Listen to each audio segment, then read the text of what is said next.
Hi, I'm Donna Jordan from Jordan Fabrics.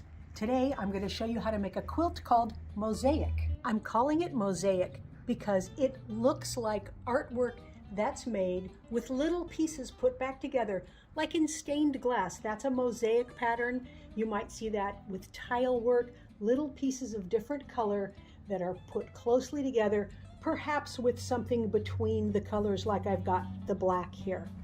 I sort of came up with the mosaic pattern by accident. I was trying to make a layer chops quilt. This is one we did in a video a couple of years ago, but you can see each block here is one color, and the mosaic has all those different colors. And I really wish I had thought of this the first time around, because I think it's so much more interesting than these plain blocks here. It's very easy to make, and I'm going to show you all the steps so you can make one for yourself. The quilt uses layer cake squares. I'm going to use 35 of them in my quilt. This is a free pattern, and so I've included multiple sizes in the pattern, so if you want to make a larger or a smaller size, you can do that. These are batiks from Hoffman. They're the 1895 batiks, which just means they are almost solid watercolor type prints. And for the background, I'm going to go ahead and use black. I'm pretty sure I could use a color, but I know the black is going to look really good between all of these. The layer cake squares don't require any subcuts, but we do need to cut some background. I'm going to cut two widths at 15 inches. It's easiest for me if I fold it over to a little beyond 15 inches, because I like to cut 4 layers at a time. If you only like to cut 2 layers, that's okay. Do whatever is best for you. And you can put a weight on the end here if that helps you hold it in place.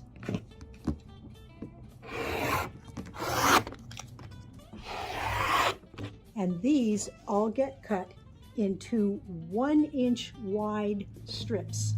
Again, you can use your weight to hold this down. It's not quite as tall as it was when we had all of the fabric, but this really helps keep that ruler from moving, especially when we're doing these very narrow cuts here.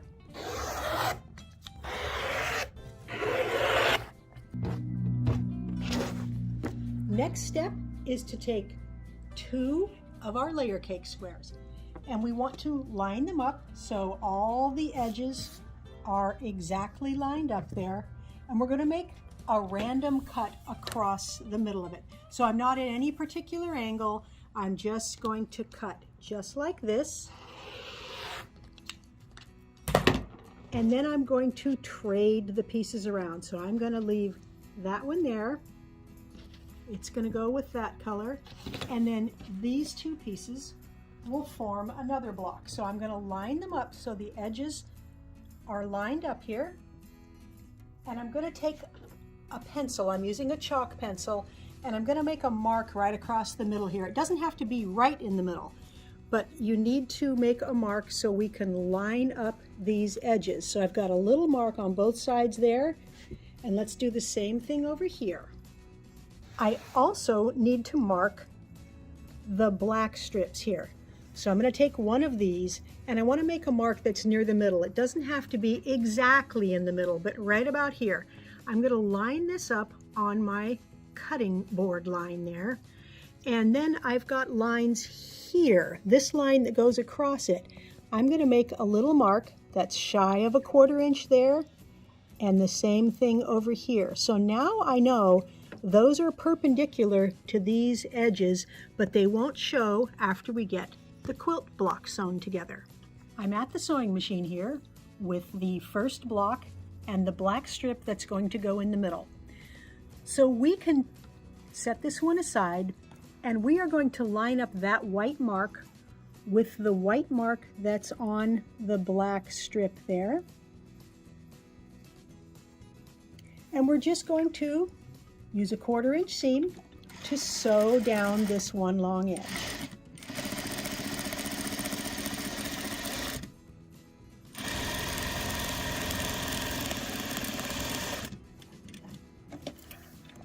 And I'm using a light colored thread here so that you can see the stitching. I will probably, when I'm done demonstrating, switch to a dark color thread because it's always good to use a thread color that is on the darker side.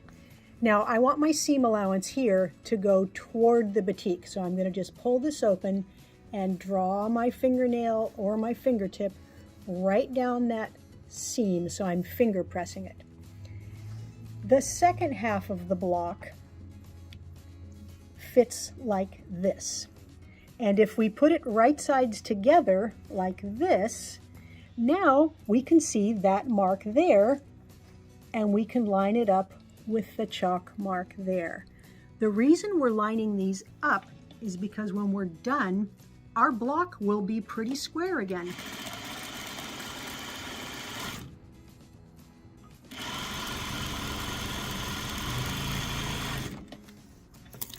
So let's press this seam toward the batik again. And you can see it's almost perfectly square again. And don't worry if yours isn't perfect, because when we're all done making the blocks, we are going to trim them down so they will be exactly straight. I went ahead and stitched up the second block, and we're going to use that procedure with all of our layer cake squares. But we're going to make sure that all the cuts we do are at random. So here's 3 pairs of squares. Let's do this one slightly to the right, this one slightly to the left, and this one we'll do slightly to the left and a little bit closer to the edge here. Every time you do this, no matter what angle you use, you're going to end up with a square every single time. So I'm going to go ahead, switch these all around, and get all of the blocks stitched up. All of those blocks are done. The next step is to take 2 of the blocks. So I've got 2 here. Let me turn it this way so you can see what I'm talking about. Both these blocks have a strip in them that's angled to the right here. So both of these are angled a little bit like that.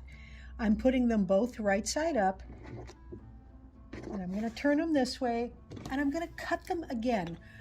I'm not using any particular angle. I'm just cutting right across the middle.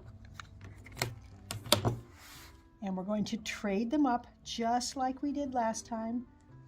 So that goes there, this goes here. Line them back up so their edges line up. And they may not be perfectly lined up now because as we stitched the strips in, we may have lost a little perfection, but we're going to put another mark right across the middle where those meet. And then we'll line this one up. And again, somewhere near the middle, we'll take both of these and 2 more of the black accent strips over to the sewing machine. We'll be working with just 1 block at a time, so I'll set these aside for now. That's the block, and here's the accent with the marks in the middle. So all I have to do is put this on top and line up these chalk marks, line up the raw edges, and stitch down the edge here. Now you can start all the way at the top like that, or you can veer on starting part way down. It doesn't matter because all this excess is going to get trimmed off.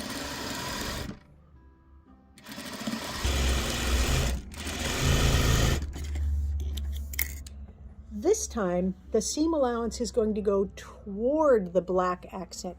So I'm pulling it apart, finger pressing the seam right towards the black. You don't have to go all the way down. It doesn't matter if you iron this part or not.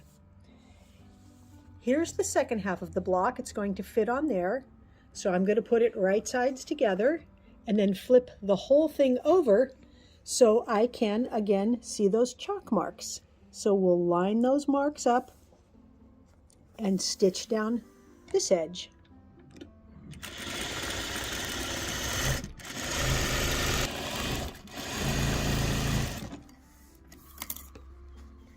Finger press again toward the black accent, And now you can see we've got a 10-inch square, and it's got all these nice lines in it. I'm coming to the last part of the second block, and let me show you how different it looks. Even though these were cut from the same 4 fabrics, the shape is unique for each of the 4 pieces. Makes the quilt very interesting to have all these different shapes. You don't have to pick blocks that have these accents both facing the same way. Here's a set where this one is leaning to the left and the top one is leaning to the right. So we'll put those together and we'll cut it across the middle.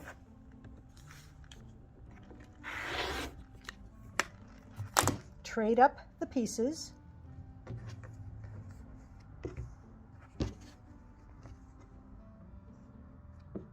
Make our marks and stitch the accent in.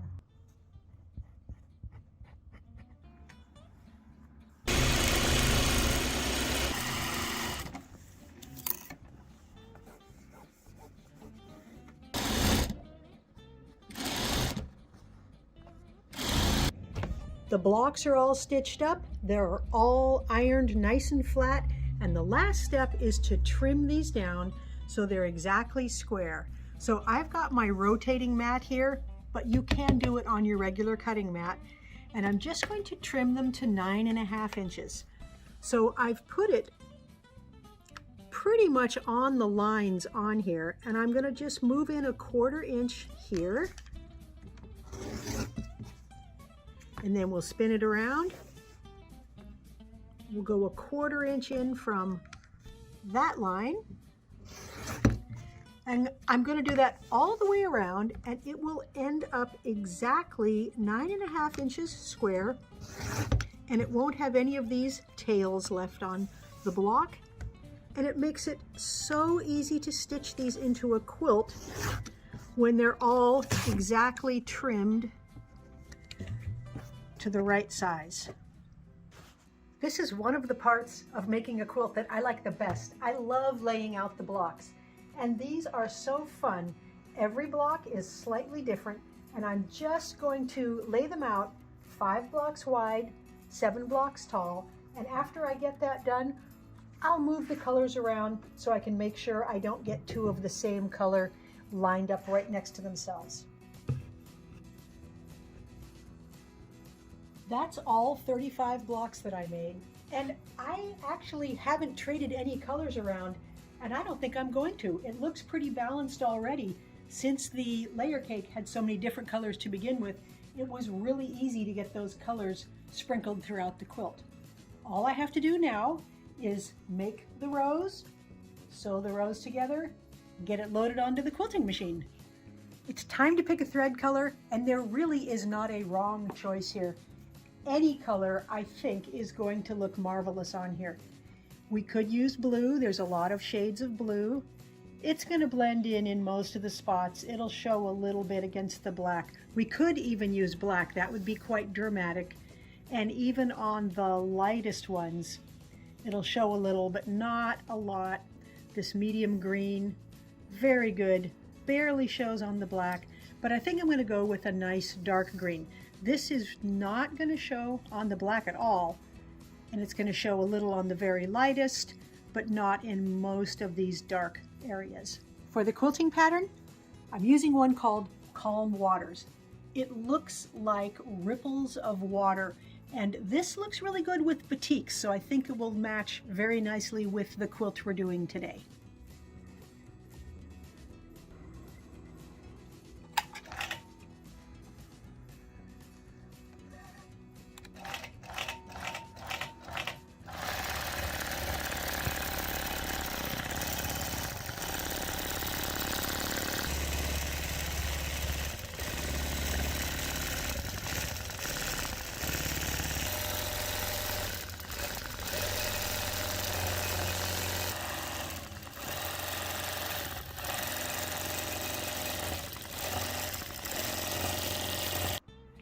The mosaic quilt is all done, and honestly, It's one of the easiest and fastest quilts that I've ever made.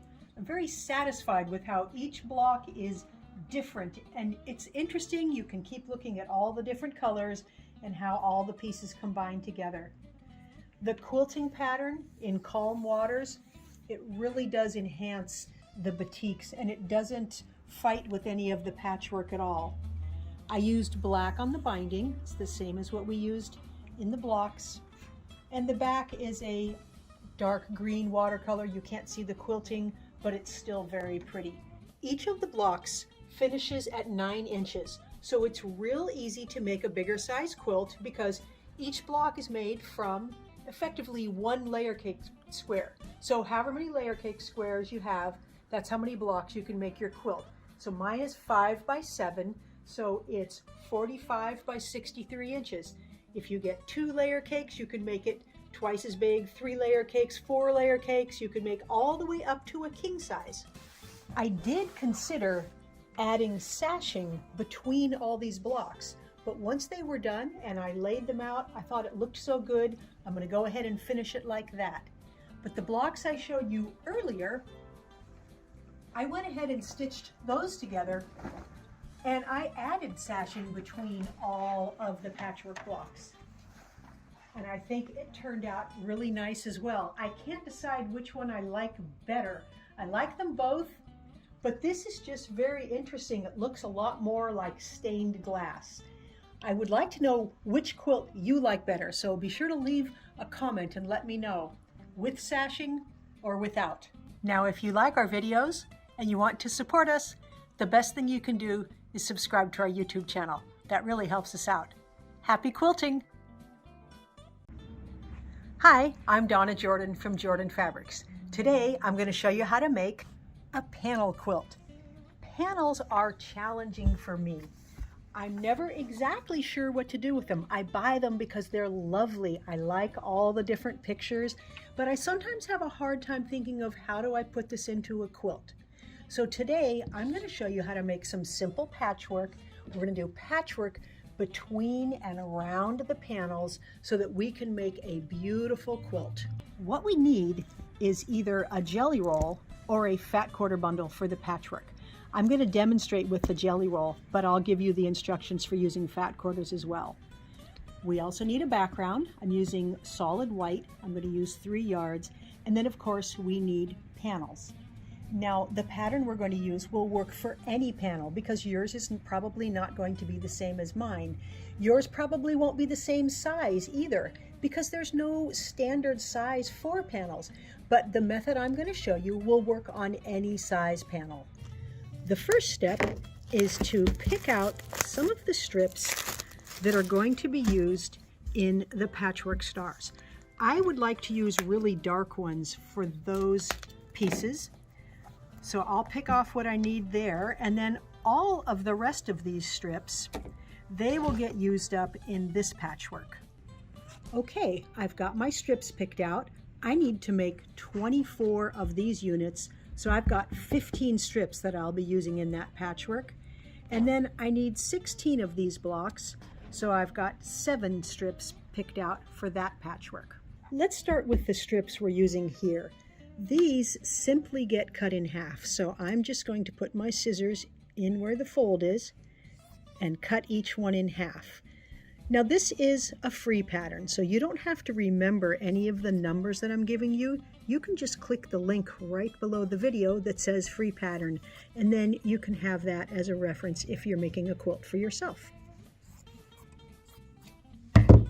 For the star blocks, we're going to take these strips and we're going to cut them into 2-inch squares. The easiest way to do this is to fold this in half, and I've got 4 layers here, and I'm going to trim it down to 2 inches. So I'm just going to cut a little bit off of this side and then measure over 2 inches.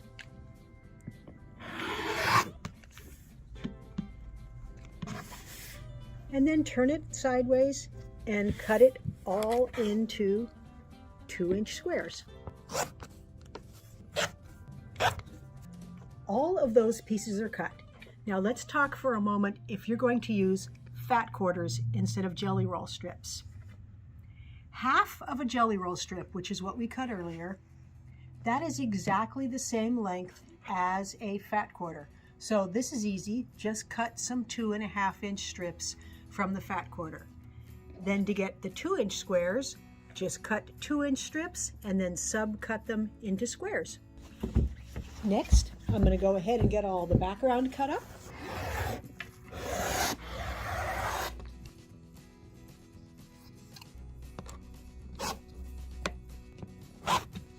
All of the background pieces are cut out.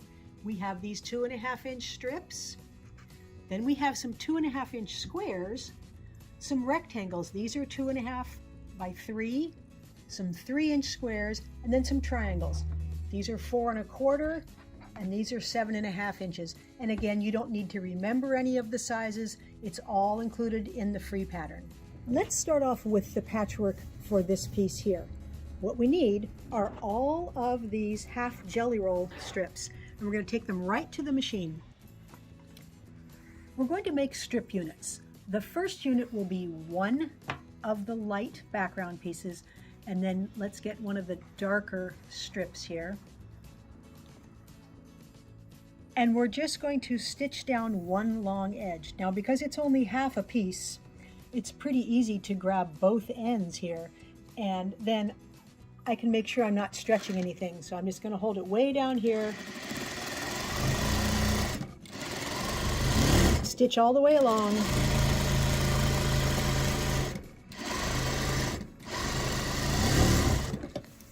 and then I'm going to finger press this toward the dark fabric. So for me, it's easiest if I put it this way and fold it over like this. So to finger press, I'm going to pull it apart with my hands, hold it down there as an anchor, and then just pull this finger down the seam. So you can either use your fingertip or your fingernail, go all the way along that seam, and that makes it very easy to iron. I went ahead and stitched up 6 of those strip units. The next step is to take all of these colorful ones, pick 2 different colors, and make more strip units. We're using the same procedure. I'm just stitching down one long side,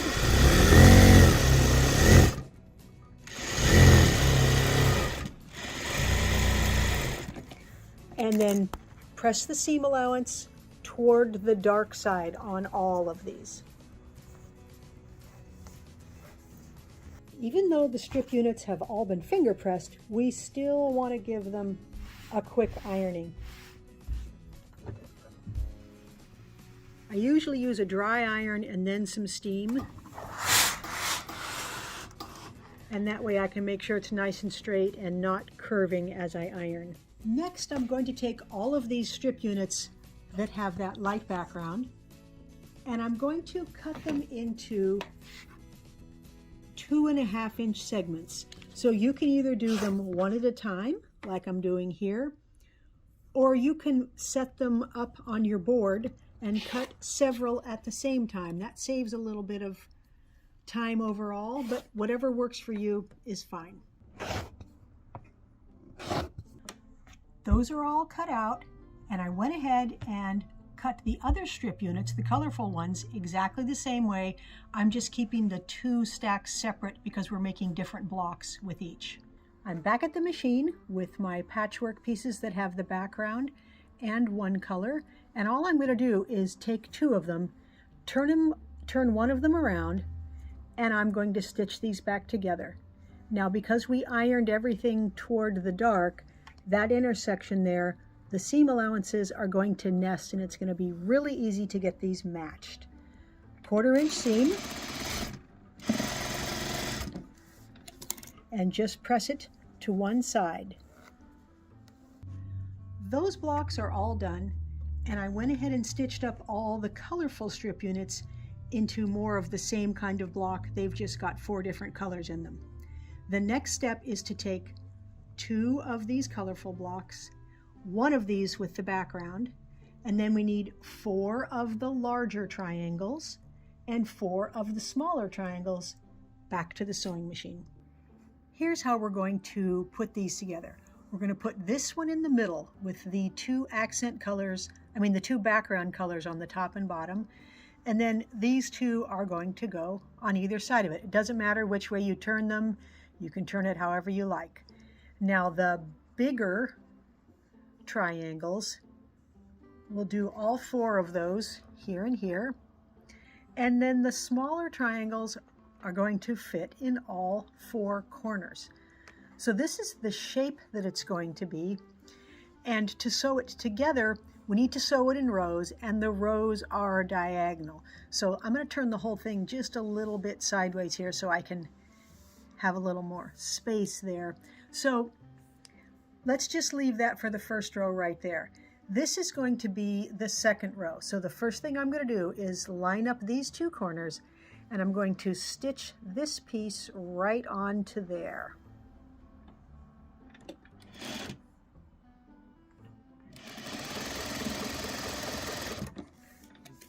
Press the seam allowance toward the background. Now this piece needs to go on that end, and so the easiest ways to get this on is to fold it in half and just make a little crease there with your fingernail, and that little crease mark is going to go right in the middle. So let's put that right there. I'll turn the whole thing around and we'll stitch this piece on. Now it's cut a little bit bigger than we need, so you'll notice that there's quite a bit sticking off of each end. And that's fine because we're going to trim it down to size later. So finger press that. That's the first row. Now I'll move that up a little bit. This is the next row. So match these 2 corners.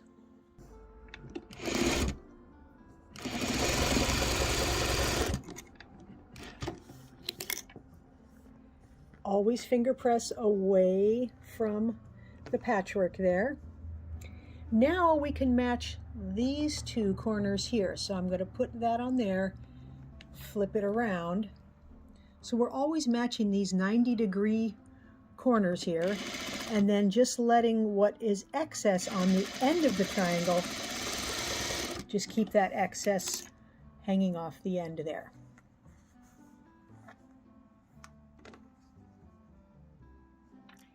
One more row here. Again, it's easiest to start with this corner.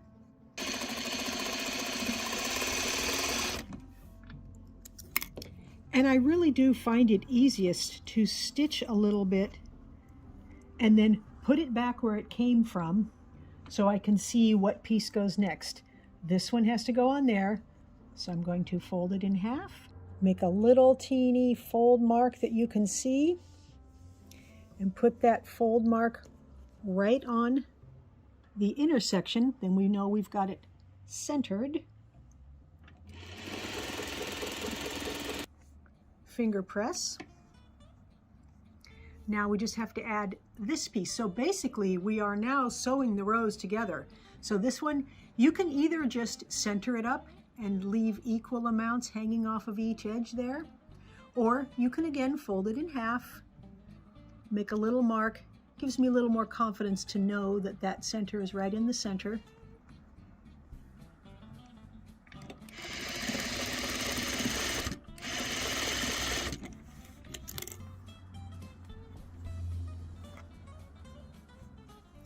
Now to stitch this onto here, we've got something to match up, so that makes it easy. Put that intersection together there. The seam allowances are going in opposite directions, so I'm going to match that there and hold it, or you can pin it if you like.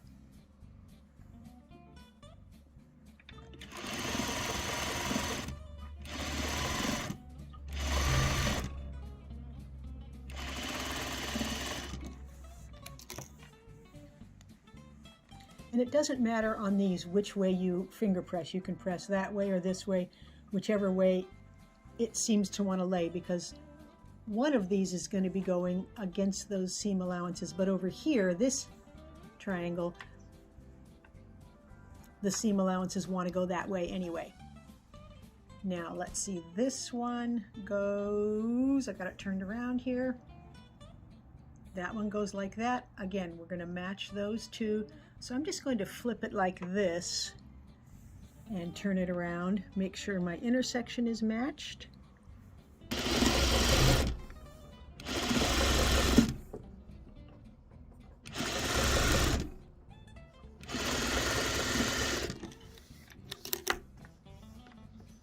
And now we just have one last piece to put on.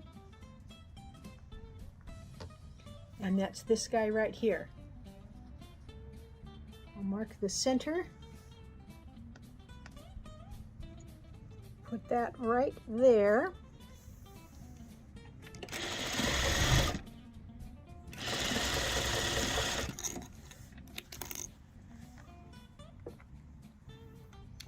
So we can iron this nice and flat, and we are going to trim it down to size, but before we do that, I'm going to trim off these extra little dog ears here because they're going to make a little bit of extra bulk.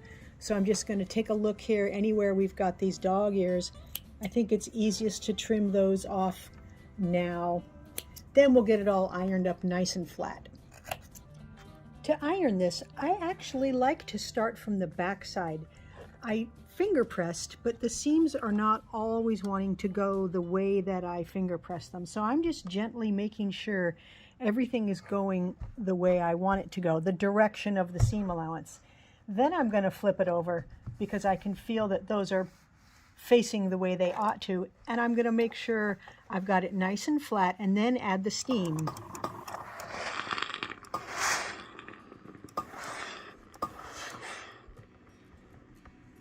So I like to coax it back to square because it can get a little bit distorted as you're sewing because we've got some bias edges on this fabric.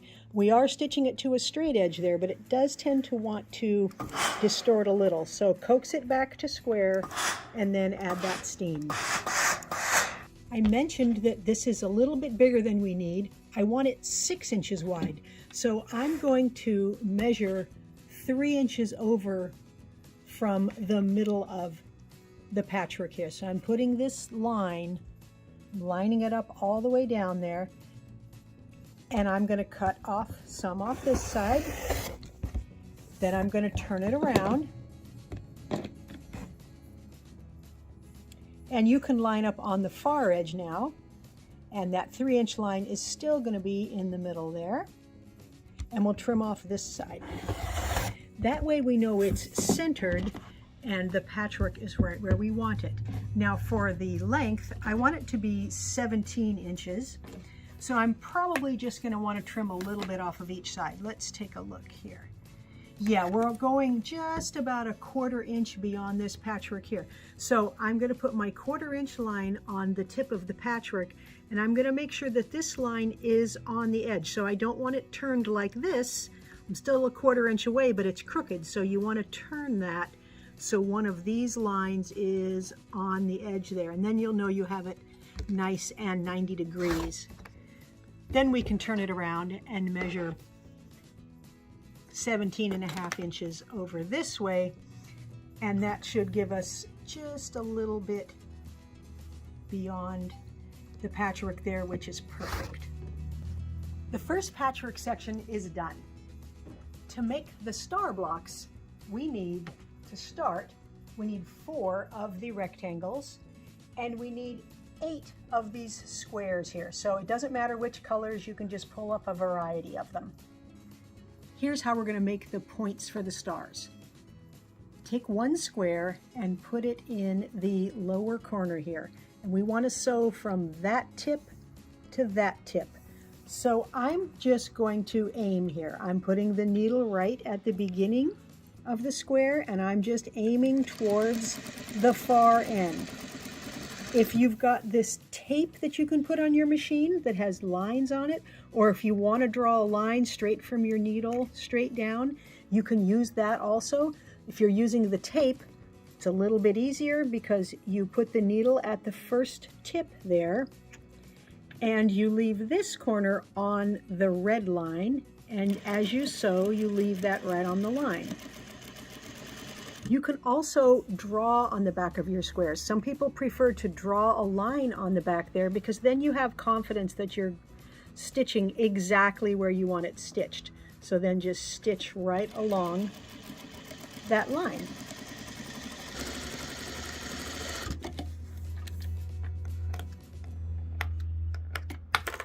All of these squares get folded right along that stitching line.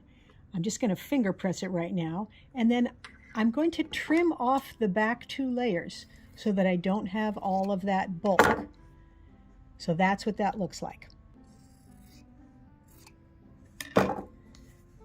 Next, we want to add a second square on the opposite corner here.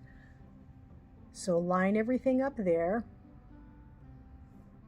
and we're going to stitch this way. So I'm going to swing it around there.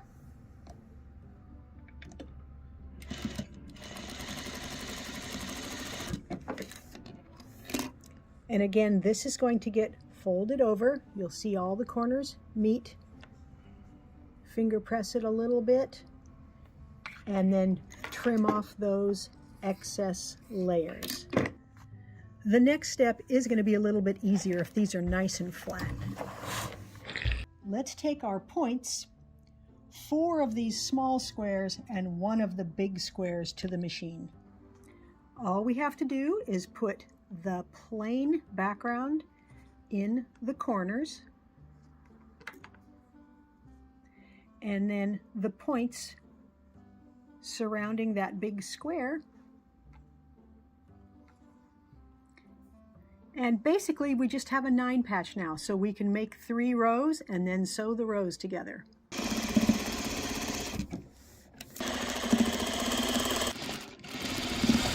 I'm coming off the last seam here, and I'm going to press this seam away from the center. It's very easy to match up the intersections. You only have to match it here and here.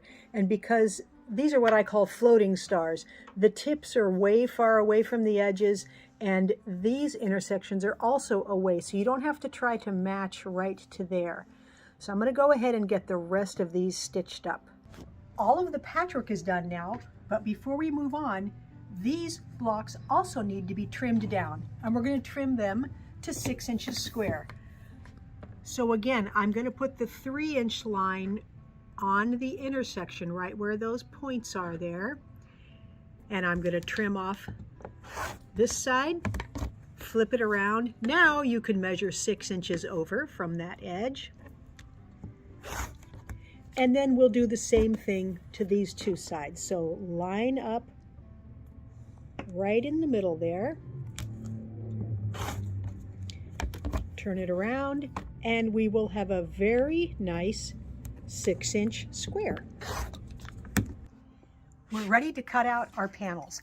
Mine has little lines drawn around each panel, so it's very easy to cut them. So I'm going to flip it around. Of course, when you have panels like this, you can only cut 1 layer. You can't cut through both layers here, even though it's folded, because you won't be able to get an accurate cut. So I'm just going to use my scissors. You can use your blade if you like, and I'm going to cut along the edges here.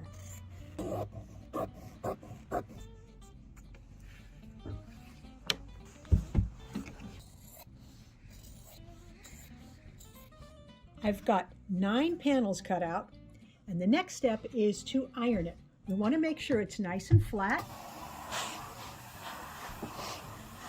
And then I'm going to check and see if it's also nice and square. The best way to tell if it's squared up and not stretched or distorted is to put it on your cutting board, which has lines both ways. So if I've got this on the line here, this is pulled over a little, and that's just because it got distorted as it was rolled on the bolt.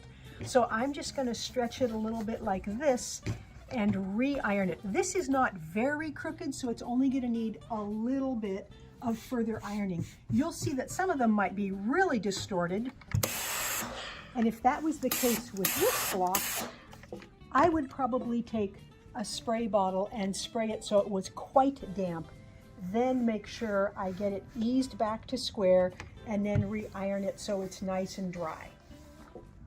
Next step is to trim this down to 17.5 inches. It's just a hair over 17.5 this way, so I'm going to trim just a teeny bit off here, and we'll know it's nice and straight then. We'll measure over 17.5, and we're just going to get a little teeny bit off here. This way, it's about 18 inches right now, so I'm going to want to do a little bit off of the bottom here.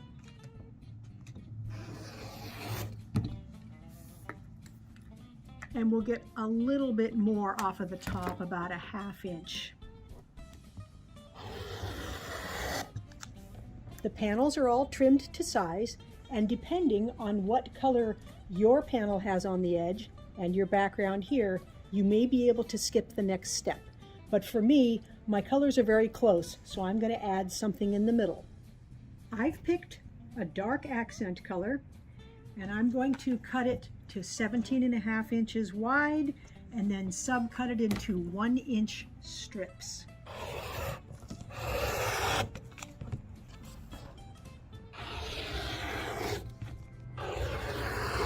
I've got 36 strips, and I'm going to iron these in half the long way. So I'm just making the edges meet.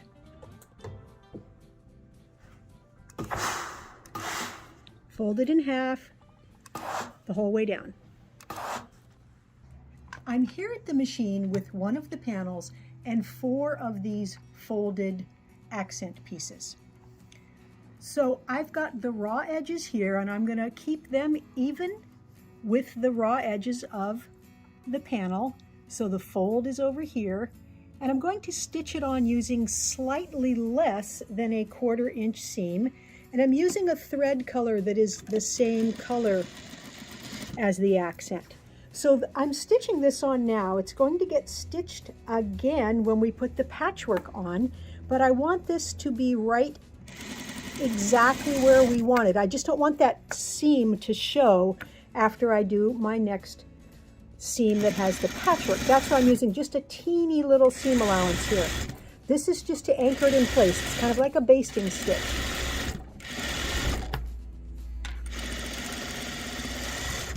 There's the first one. Now I'm going to turn it, and I'm going to put one on the second side. So I'm matching up the raw edges over here. Again, the fold is there, and I'll stitch it all the way down this side.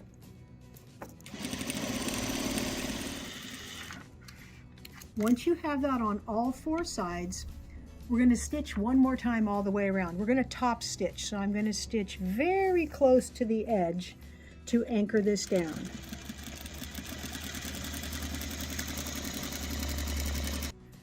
At this point, we are ready to lay out the quilt.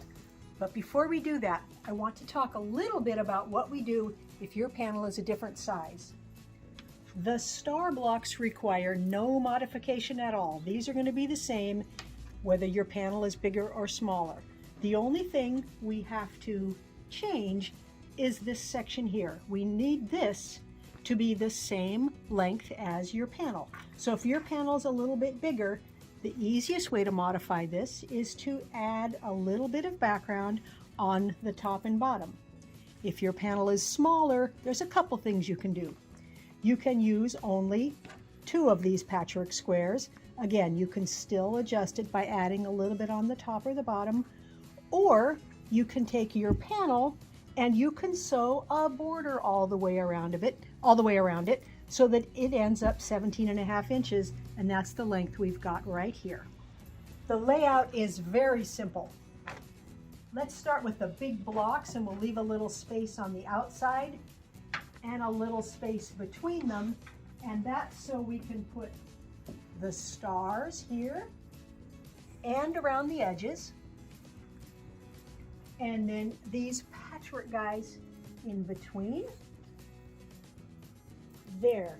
It's very easy to put it together from here. We've got 1 row of patchwork, then we've got patchwork, panel, patchwork, panel.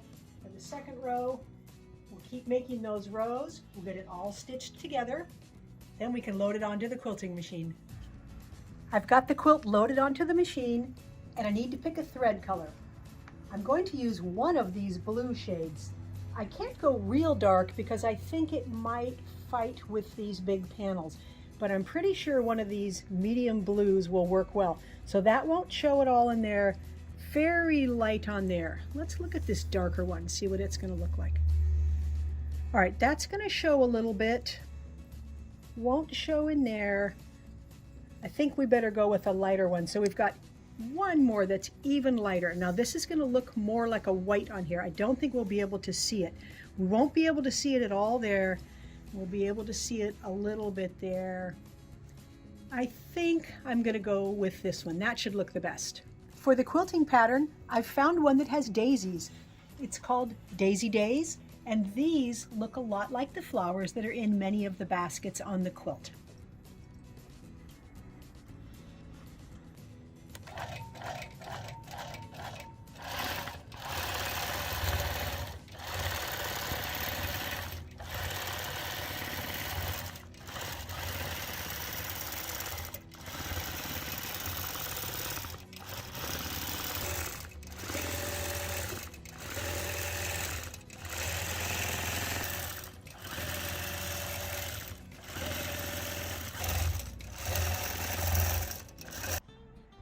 I've got the quilt all done, I've got the binding on, and I'm very happy with how it turned out. When you see the whole quilt, these borders and sashing between the squares, they really highlight the panels here. And I like the fact that these stars, they're just floating in the middle there.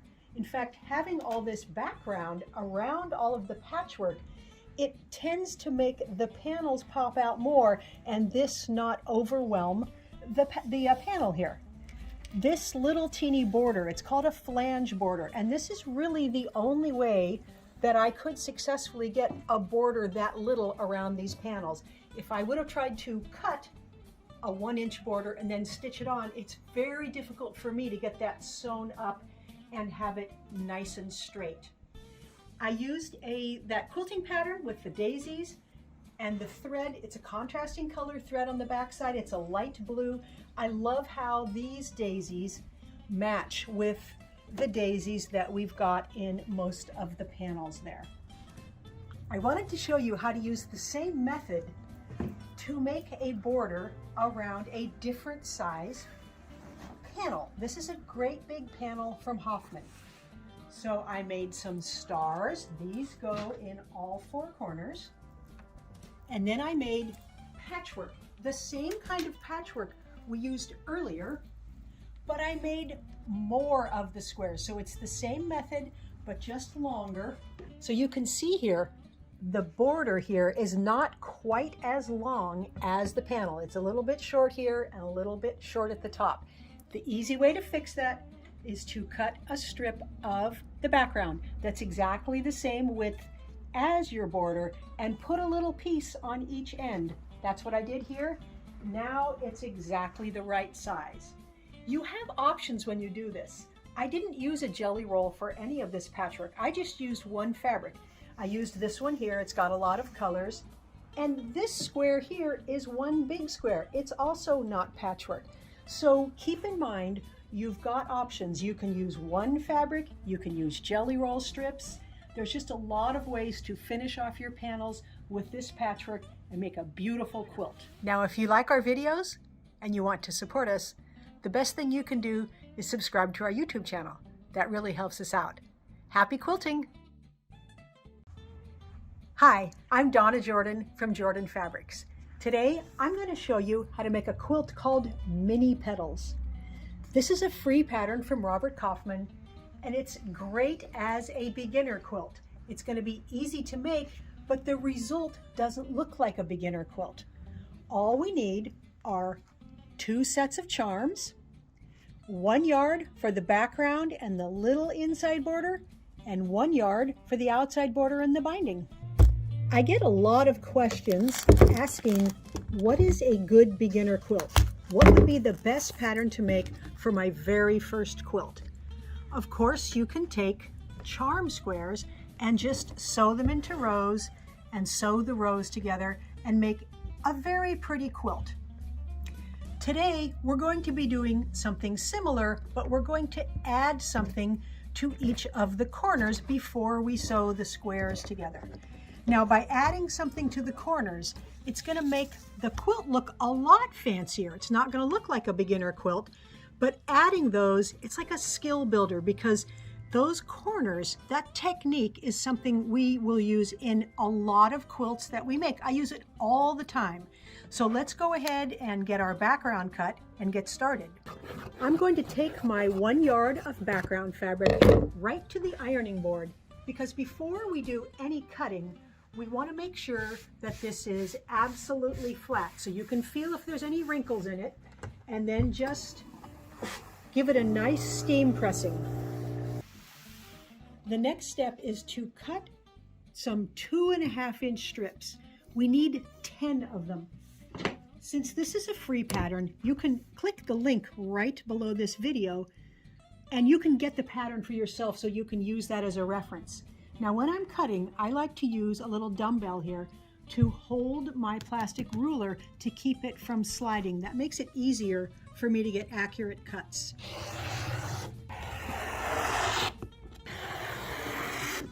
The 10 strips are cut. We'll set that leftovers aside so that we can cut our small borders out of that. And all of these strips are going to get cut into squares. So I'm going to stack up 2 at a time so that I've got 4 layers. And then I'm going to line it up carefully on my cutting board. And then I'm going to cut this into 2.5-inch squares. Next, we need to mark the back side of all of these squares. I like to use a plain pencil.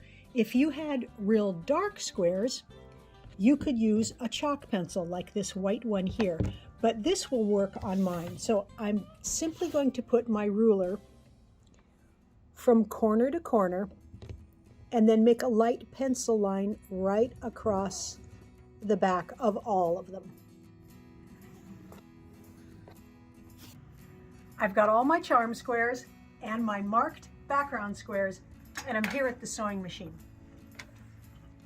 Since these are batiks, we do need to take a look at them and see which is the right side and which is the wrong side. If you can't tell, it doesn't matter which side you use, but sometimes one side is remarkably brighter than the other, and I think this is the right side. I'm going to take one square and I'm going to line up the raw edges there, and I'm going to stitch right along that penciled line.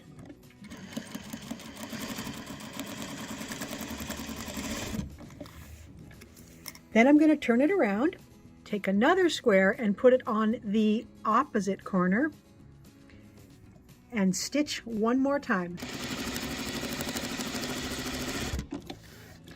You can tell if you've stitched it accurately by flipping this over on your sewing line and double checking to make sure everything is lined up. If all those raw edges line up, you know you've done it correctly.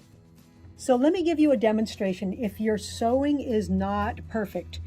If this is your first quilt and you don't stay on that line and you go off the edge here a little bit, then when you fold this over, it's not really going to match up. It's not a big deal. You can always take this stitching out. In fact, this stitching you wouldn't even need to take out. You could just stitch correctly on the line. If I had stitched off the line this way, I would have to snip those stitches out. But in this case, I'm just going to re-stitch on that pencil line. And now when I fold it over, everything is lining up. I've gone ahead and stitched corners onto all of these squares, and the next step is to iron them. I'm folding that over, and then I like to press the iron on there first so it's dry, and then add a little steam. The last step is to cut off the excess fabric here on the bottom. So it's the bottom 2 layers, and I'm going to use my scissors and trim it so there's about 1/4 inch of seam allowance left over there. This eliminates a lot of the bulk and it'll make our quilt a little bit lighter. All right, those are all done. This is why this quilt is so fast, because there's just the one block and it just has a little bit of patchwork on each block. I'm going to use the pattern to help me lay this out. It's going to be 8 by 10 blocks. So right now, I'm just going to not worry too much about what color goes where. I'm just going to lay them out kind of at random. Once the quilt is all laid out, I may decide to trade around the colors and make the colors look a little more balanced. We're starting to see a little X forming. So these face this way, that half faces that way, and once we get up to the middle here, these will shoot off there and those will shoot off there. That's the whole quilt laid out there. I didn't worry too much about what color fell where, but when it's all done, I like to stand back and see if I have too many of one kind of block all grouped in one spot. So if all of these were all together, I would trade around to make sure the color feels fairly balanced, but I try not to worry about it too much. This is a good time to double check your layout. I see that I've got 2 blocks facing the wrong way. These 2 right here need to be turned. And I always like to stand back and make sure that it's laid out just like what the pattern shows. I have made 3 or 4 quilts where I've had blocks turned the wrong way and haven't even noticed till the whole quilt is done. So it really helps if you stand back and take a look and make sure everything is turned the correct way now, because it's very easy to fix it now. We are ready to sew our first row together. The easiest way to keep your blocks in order is to pin them. So I'm just overlapping them just a little bit here and putting a pin in, and that way I know these are exactly facing the way I want them to face, so the row won't get mixed up. I'm going to take this right over to the machine. Then I can just stitch them up one at a time here. I'll take that pin out, put these right sides together, and there's nothing to match. We don't have to match any seam allowances in the middle. We just have to stitch right along here.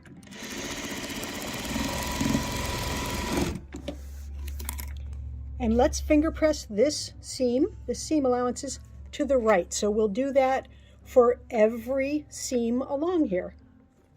Take that pin out, put them right sides together.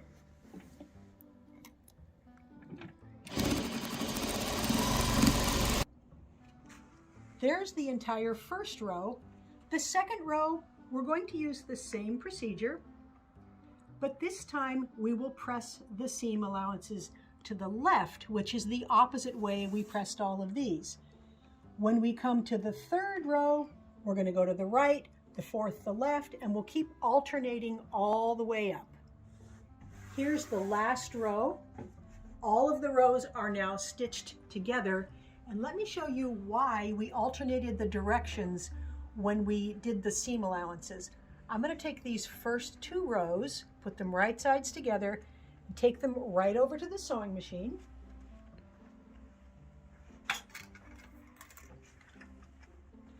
And we're going to be stitching along this edge. So all of these seam allowances are facing that way. And on the back side, the seam allowances are facing the opposite way.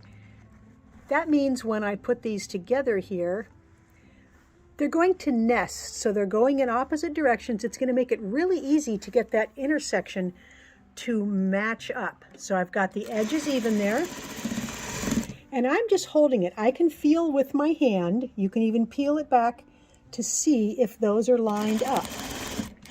You can pin it if you like, but honestly, if you're holding it tight there, see how that is just matched perfectly there? So I'll just keep feeling with my hand to see if these are butted up together and then stitching. And you can check as you go, or you can wait till you get to the bottom of the row, but if you feel it, you can feel that they're matched. It's really pretty easy to stitch this together. The quilt top is all done and it's loaded onto the quilting machine. Now we need to pick a color of thread that will look good on this patchwork. I think any of these will look good. This is a nice bright pink, and that would look really nice on the blue. It's going to blend in most of these prints. We have kind of a lilac color here, and I think this one might be interesting. Let's see what it looks like on the blue. It's going to show a lot on the blue, not as much in all that patchwork. I was thinking of a really light lavender. So that's going to, oh yeah, it blends right in there, and it'll show a little bit there. That would look good. The blue is almost the same color as the background. It'll just show a little on the border, and then there's this nice dusty purple. Let's see what that looks like.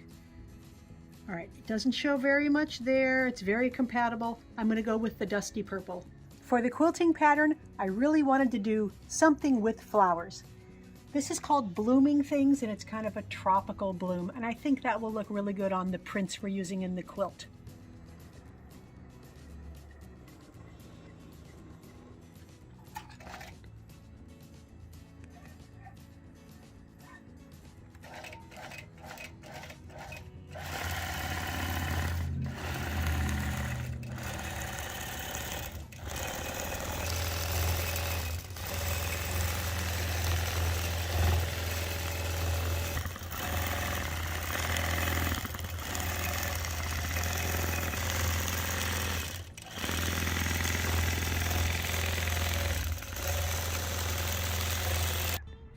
The mini petals quilt is all done. This is a perfect size for a baby quilt, a small throw, a wall hanging, or even a table topper. I really like the bright colors. I like the simplicity of the pattern. You can see the squares going in different directions there. And of course, when you get your blocks done, you could turn them different ways to get different layouts.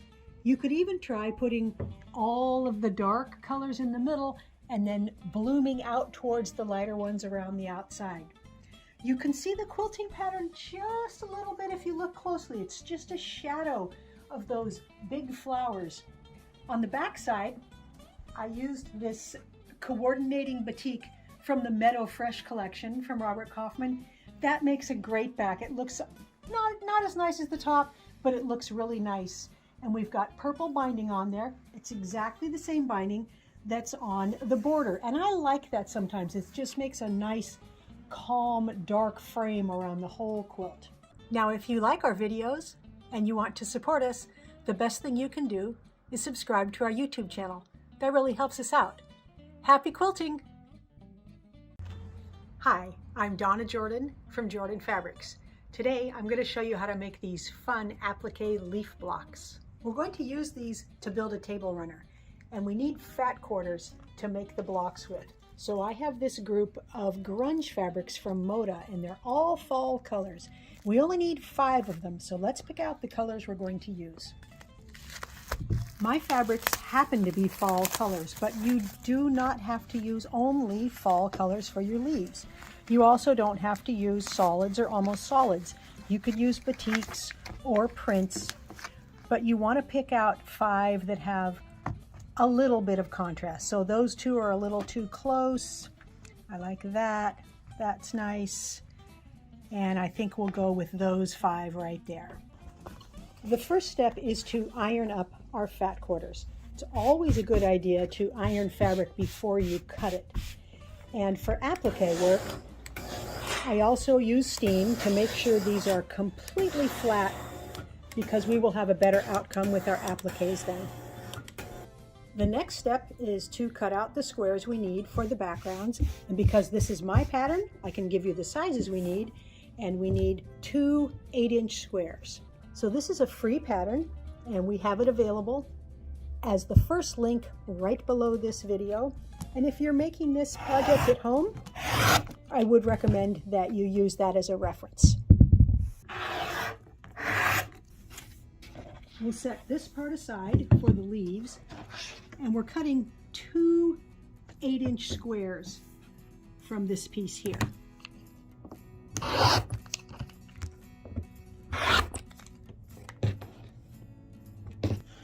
The next step is to cut out the leaf applique and stem shapes. and these are included in the free pattern. And before we cut them, we need to transfer these onto a fusible product. So I like to use Heat and Bond Light Sewable. This is a product that we can iron on to our fabric and then fuse it to our background, making it really easy to do the appliques. So I'm going to go ahead and cut this also into some 8-inch squares.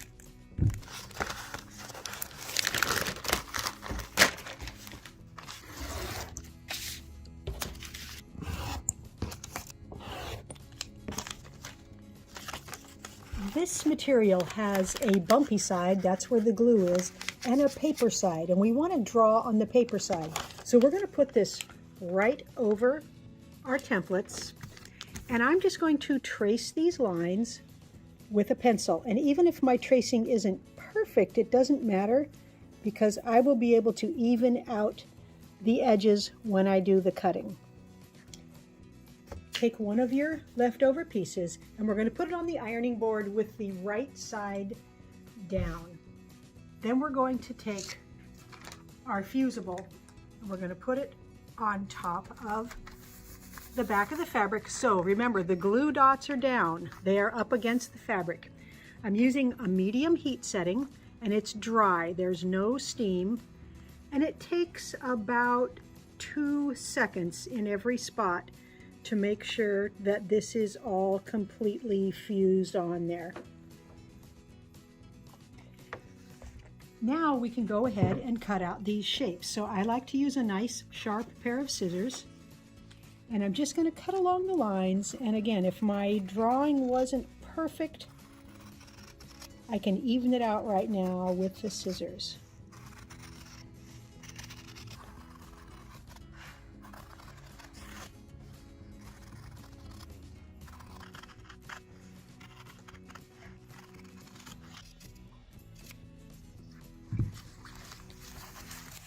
So these are the pieces we need, and we need to take the paper off of the back.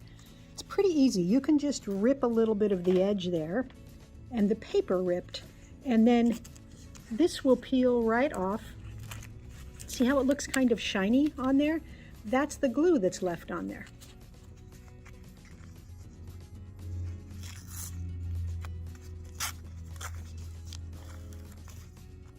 Next, we need to place the leaves and the stem onto the background. And I'm going to use all 3 of the same color leaves. You can mix them up. You can use multicolored if you like. I just think this will look a little bit better all in one color. So I'm going to put the stem here right underneath that. And before I fuse these on, I'm going to trim off this little bit of extra, because otherwise it's going to end up going onto my ironing board.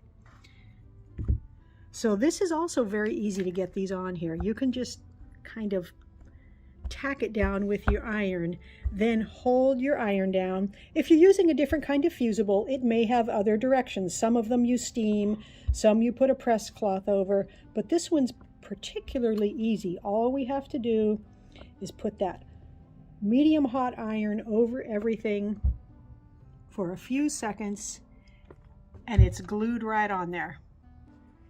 I'm heading over to the sewing machine with the applique block. I'm not going to use my regular industrial machine because it only goes forwards and backwards. I'm going to use an all-purpose home machine. It's a Singer. It's kind of an entry-level model, but it's got a lot of different stitches you can do. So I've chosen the number 3 here. That's just a simple zigzag stitch. So that's why I've got 3 up here. Then this is the stitch width. I'm using 3 right now, and the stitch length, that's a 0.5. So the stitches will be very tight together.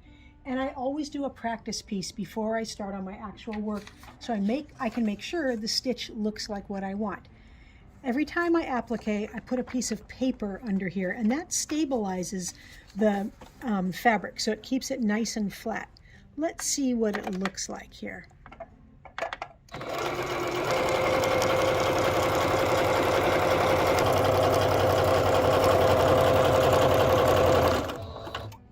Let's take a look.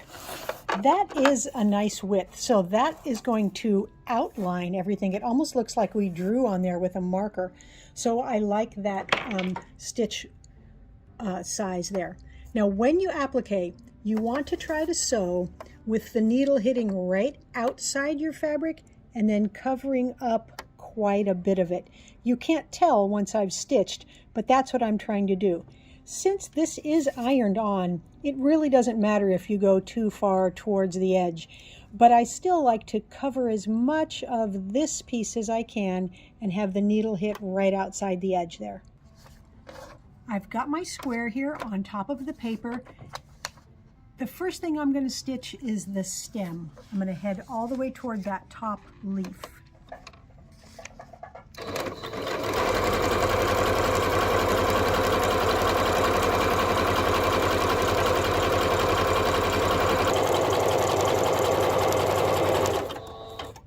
Now when I get here, I'm going to put my needle down on the outside of this leaf, pivot just a little, and then go around the leaf.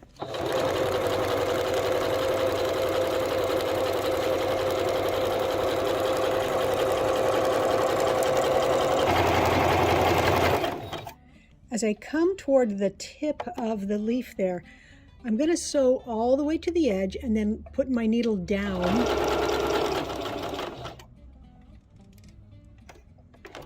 Usually I have to do that by hand.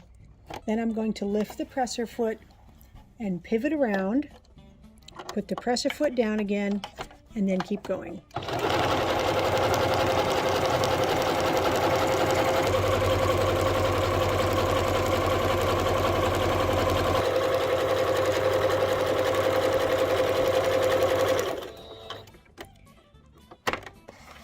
Let's do this first leaf here. We can start right at the tip.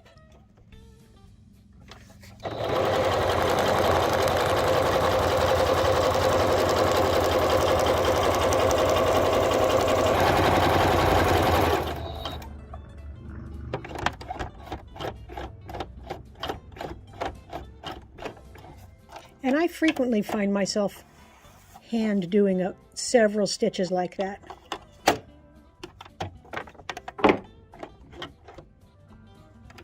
Trying to get it exactly where I want it to start that next part of the stitching. So feel free to adjust a little if you want. There we go.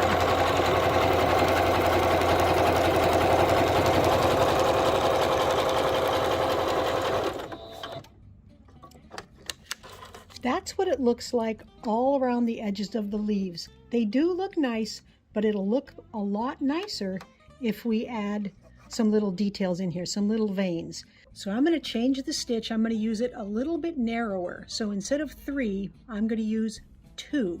So let's see, I think it's that one. So now my stitch width is going to be a little bit narrower, and I'm not going to mark this. I'm just going to make a gentle curved line from this end of the leaf, and I'm just going to point towards the other end.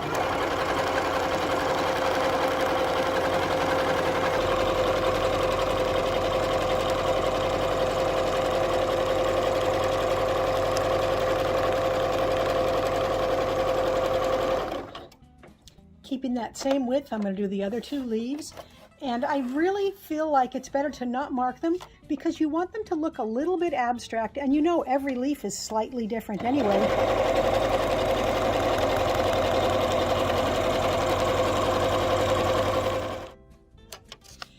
To add the tiny veins that go here, we want the stitch even narrower.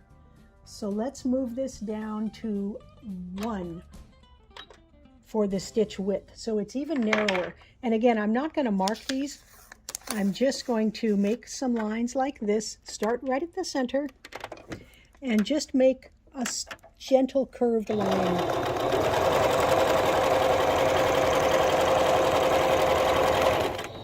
It doesn't have to go all the way out.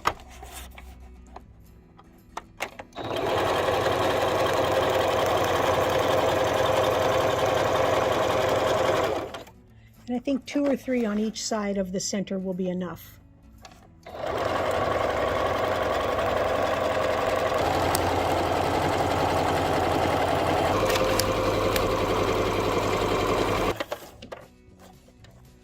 just going to go ahead and do the other 2 leaves, then we'll trim all those threads off. I purposefully left all of the threads on there because before I trim them, I'm going to use something called fray check. This is a glue product, and these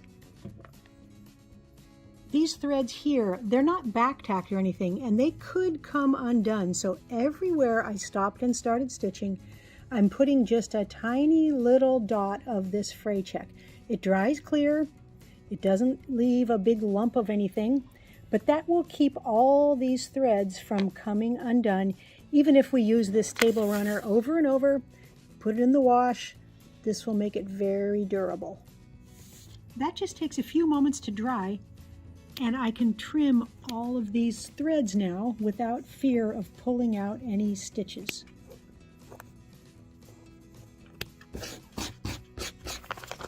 I'm going to do the same thing on the back. We don't want all these threads because it'll make it hard to get the paper off. The next step is to get all this paper off. Because our stitches were so small, the paper just rips right off. And because we used that fray check on everything, we don't have to worry about pulling any stitches out when we tear this away. There is a tiny bit of paper left underneath our stitching, but I never worry about it. It's such a tiny, tiny amount. It's not going to make any difference at all. The first block is all done, and you can see I've got several others ready to go here. So I'm going to go ahead and get them all appliqued. I've got all 10 done, and I went ahead and stitched them together into a 2x5 block table runner top. The next thing I'm going to do is put a little border around it. I'm going to cut it 2 inches wide, and I have an extra fat quarter here, so I'm going to cut it from the fat quarter. That'll look really nice around there. Now, if you don't have a fat quarter, you can use a 1/4 yard and just cut your strips 2 inches wide and stitch them all the way around.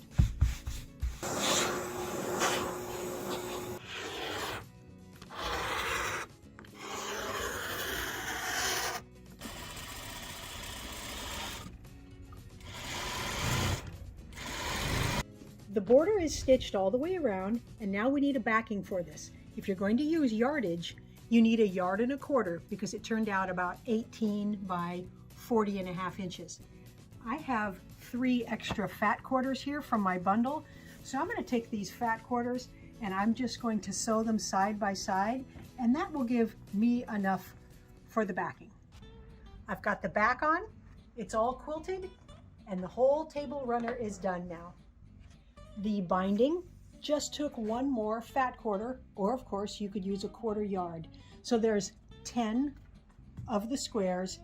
For the quilting, all I did was go between all the squares in the ditch here, and then I went around the leaves. So I just circled around there. It was very easy to do, and I think it makes the leaf pop up a little bit. The leaves look like they have a little bit of dimension.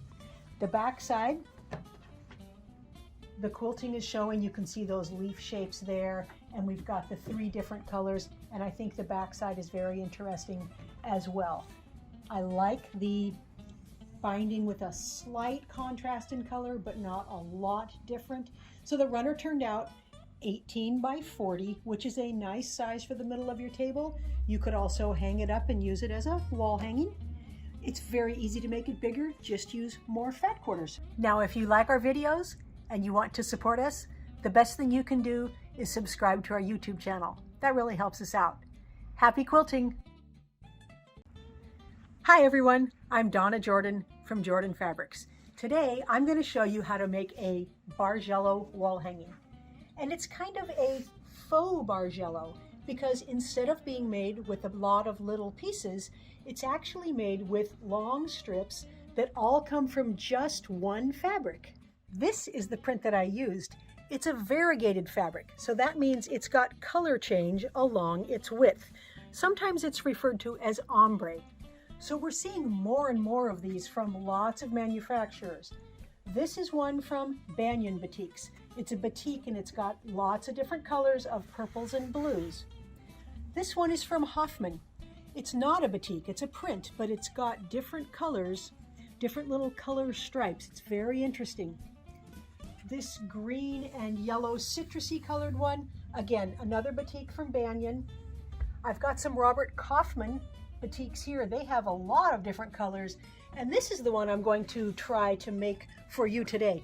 This is from Northcott, and it's kind of a seascape, but you can see all these great color changes here. So all we need is 1.5 yards of fabric to get started.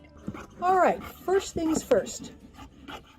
I'm going to take my 1.5 yards and iron it nice and flat.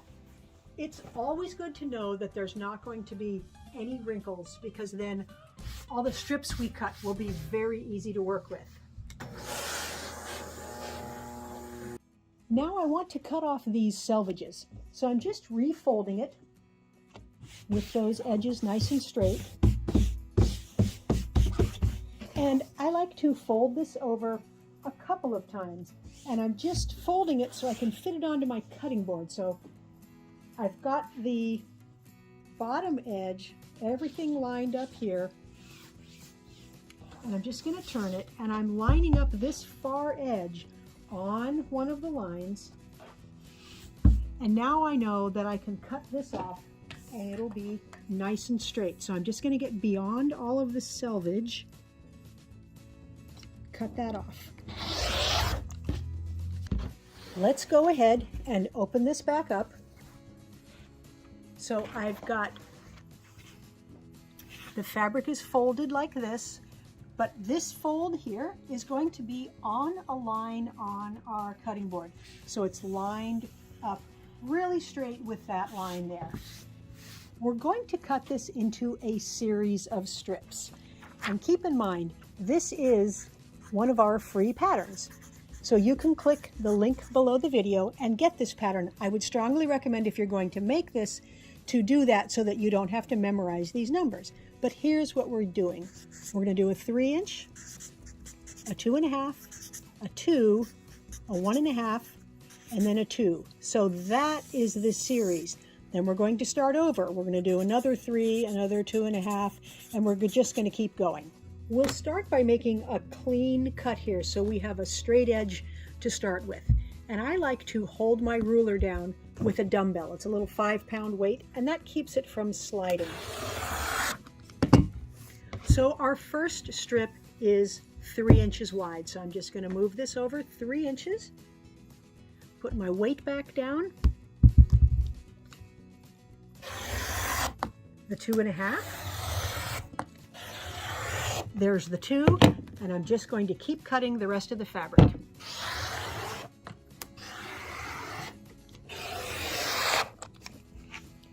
So what we have is 3 of these series of cuts, and then I just cut 1 extra strip here that's 3 inches wide to finish off our wall hanging. We're ready to see what these strips look like when we open them up and move them a little bit. So I'm just going to unfold this first one.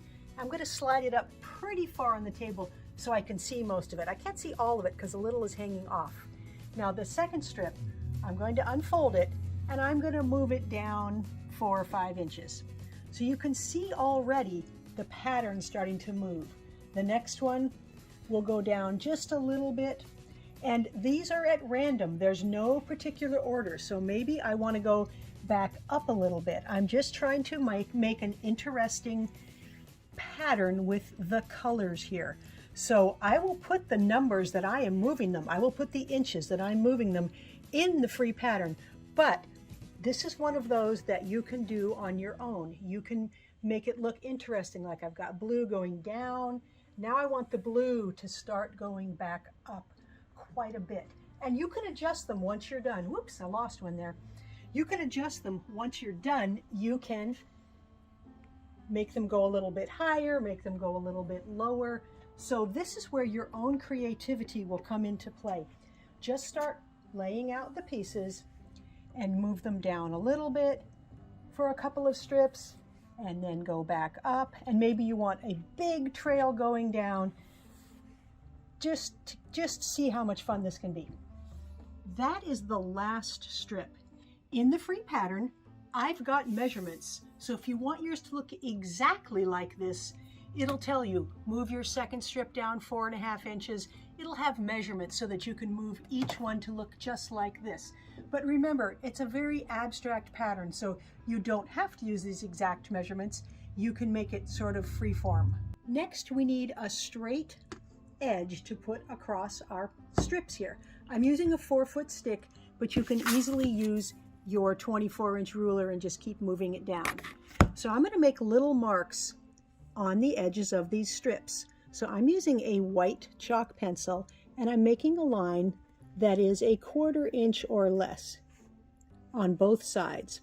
So I'm going to do that all the way across here, and you can trade off. You may need to use a dark pencil sometimes. Depends what your fabric looks like.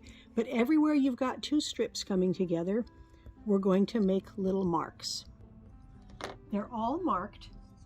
Now I'm going to pick them up in a stack. So I'm going to start with this one, and I'm going to put this one right on top of it, and the edges are matching there. All I'm doing is picking them up in the order in which they're going to be sewn in. So I'm just going to get the whole row here. A big pin is very helpful right now. So I'm going to take this guy and stick it up through the back. So it's just going through all those layers. And that's going to hold them together there so I can take them off one at a time without getting them strewn all over the room. I'm at the sewing machine here, and I like to put this right on my lap. I'm going to take the first strip off, and then I'm going to take the second strip off, and I'm going to find those little marks that we put on to these strips. So where are they? They're right here. So I'm going to put these right sides together, and I'm going to put a pin right there. And I think I'm going to pin it up here near the top also, so I'm making sure nothing is stretched. So don't pin it all the way at the top. Pin it about 6 inches from the top. Now we're going to go all the way down to the bottom, and we're just going to make sure they're lined up and we're not stretching anything. And this strip is longer than that one at this end. So we're going to take this extra and cut it off. Now the easiest way to get a nice straight cut is to fold this so your edges are lined up, and this fold is even with that raw edge there, and then put your scissors in here and you can put that blade against the fabric and just cut it off. So this piece was right here. All we're going to do with this is put this on the top of the strip. So I'm going to just pull this down. This piece is going to go right there. We're going to stitch it on. So we're going to put these right sides together here, and we're going to use a 1/4 inch seam and stitch these together.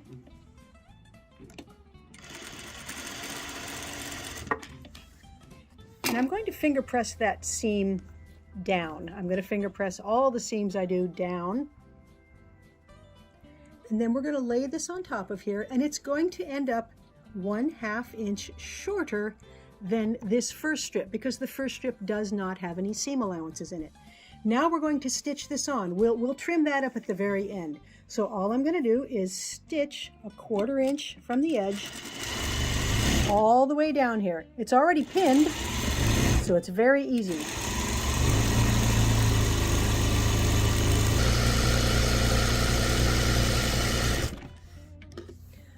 This seam allowance will get finger pressed to the right. All of the seam allowances for all these strips, they're all going to go the same direction.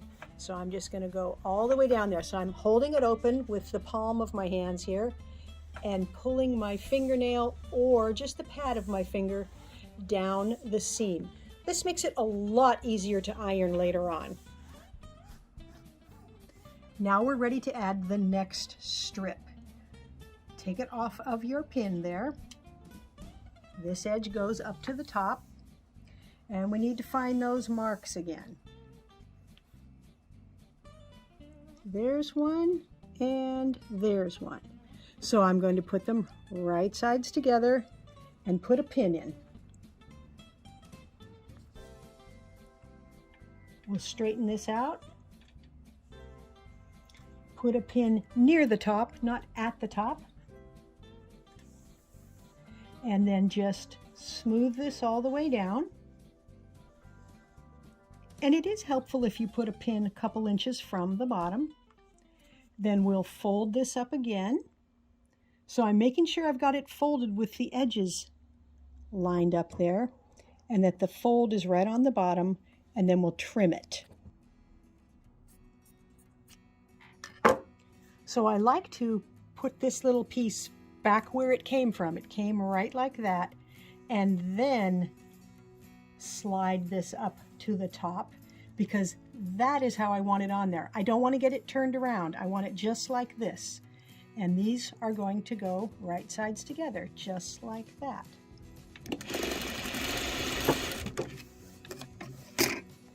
Now this strip will be the same length as the previous one, so these edges should match right up, and they do. So I'll just sew this strip on and keep repeating the process. So I'm about halfway done, and you can really start to see the Bargello effect of putting all these strips together with them moved. So I'm going to go ahead and sew the rest of the strips on. Everything is stitched up and it's ironed nice and flat. And remember, the first strip we did, it had this little extra bit. It's the only strip that had extra length. All the rest of it is lined up very nicely, but this 1/2 inch piece here, we're just going to go ahead and trim that off, and we can get this loaded onto the quilting machine.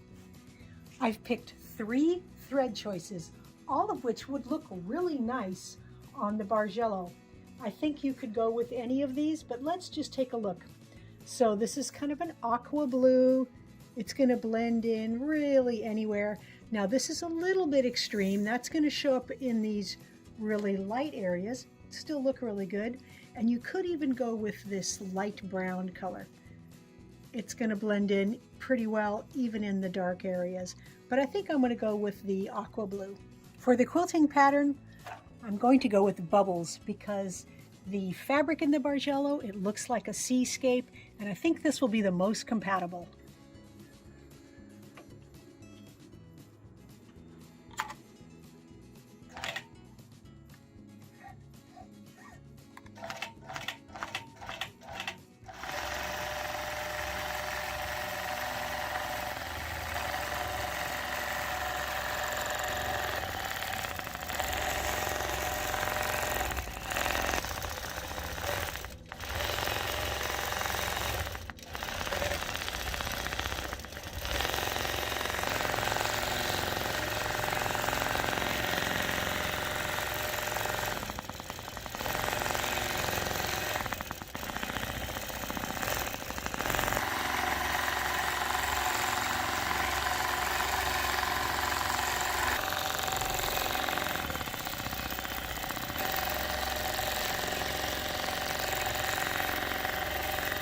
The Bargello wall hanging is all done.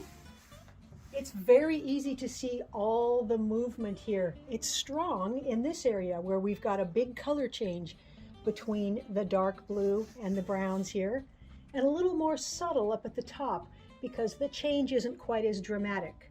The quilting looks really good because it's called Bubbles, and it's all circly, and it looks like the ocean froth. You can see it on the back side here. I used a batik on the back. It's very compatible with the top. It turned out about 33 by 40 inches, and it was a quick, easy project to make. This is the first one I made. This is the one I showed you at the beginning of the video. Nice color change there with all the strips. And then I couldn't resist making a third one. This one is made from the batiks. And I don't know if you remember, but when we cut everything out, we had a little scrap left over. We had about 6 inches left over. So I took those 6 inches and I cut out some circles. And I'm going to applique them on here. They're just set there right now. But this really enhances the pattern, gives it a nice abstract look. Now on this fabric, I might cut out some shells, I might cut out some stars, something that would match with its theme. So any of the fabrics you pick, you can always enhance them with an applique. Now, if you like our videos and you want to support us, the best thing you can do is subscribe to our YouTube channel. That really helps us out. Happy quilting!